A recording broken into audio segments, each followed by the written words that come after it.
Welcome to fact check. నేను Vaishnavi. AP ప్రభుత్వం ఉన్నత పాఠశాలల 10,000 గంట పాటు పెంచే దిశగా ప్రభుత్వం పైలట్ ప్రాజెక్ట్ని అమలు చేస్తోంది. అయితే ప్రస్తుతం ఉదయం 9 నుంచి సాయంత్రం 4 గంటల వరకు తరగతులు నిర్వహిస్తుంది ప్రభుత్వం. ఇకపై సాయంత్రం 5 గంటల వరకు కూడా పాఠశాలలు నడిచేలా ప్లాన్ చేయమని అంటున్నారు.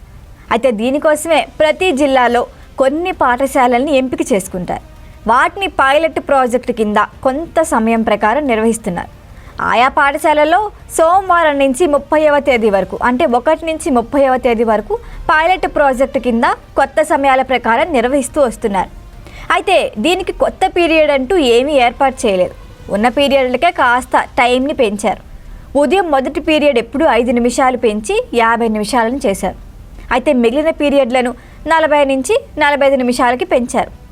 ఉదయం మధ్యాహ్నం బ్రేక్ల సమయం 5 నిమిషాల చొప్పున, భోజన విరామం 15 నిమిషాలకి పెంచారు.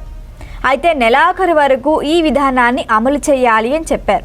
దీని తర్వాత విద్యార్థులు కానీ వారి తల్లిదండ్రుల అభిప్రాయాలు తీసుకొని జిల్లా విద్యాశాఖ అధికారులకి పంపించాలి అని చెప్పారు. దాన్ని బట్టి తదుపరి నిర్ణయం ఉంటుంది అని చెప్పింది ప్రభుత్వం. అయితే ఈ నిర్ణయం నుంచి ప్రభుత్వం విద్యా ప్రమాణాలని పెంపుని ఆశిస్తోంది. అయితే పిల్లలు ఇంటికి వెళ్ళిన తర్వాత సెల్ ఫోన్లు, టీవీలకి అతుక్కుపోతున్నారని, మరో గంట వారు పాఠశాలల్లో ఉంటే చదువుకుంటారని వాళ్ళ తల్లిదండ్రులు అడుగుతున్నారు అని చెప్తున్నారు.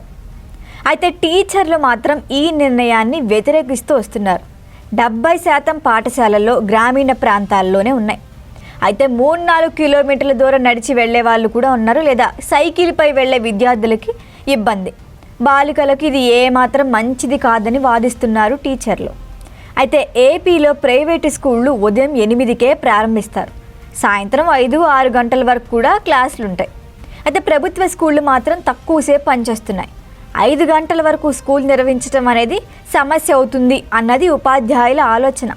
మొత్తంగా ఏపీ ప్రభుత్వం ప్రభుత్వ స్కూళ్లలో చదివే పిల్లలకు మరింత ఎక్కువసేపు చదువు చెప్పాలని ప్రయత్నిస్తోంది. మరి ఇందుకు టీచర్లు సహకరిస్తారా లేదా అన్నది వేచి చూడాలి. ఈ వీడియో కనుక మీకు నచ్చినట్టయితే లైక్ చేయండి, షేర్ చేయండి, సబ్స్క్రైబ్ చేయండి. అలాగే పక్కనే ఉన్న బెల్ ఐకాన్ని క్లిక్ చేయండి.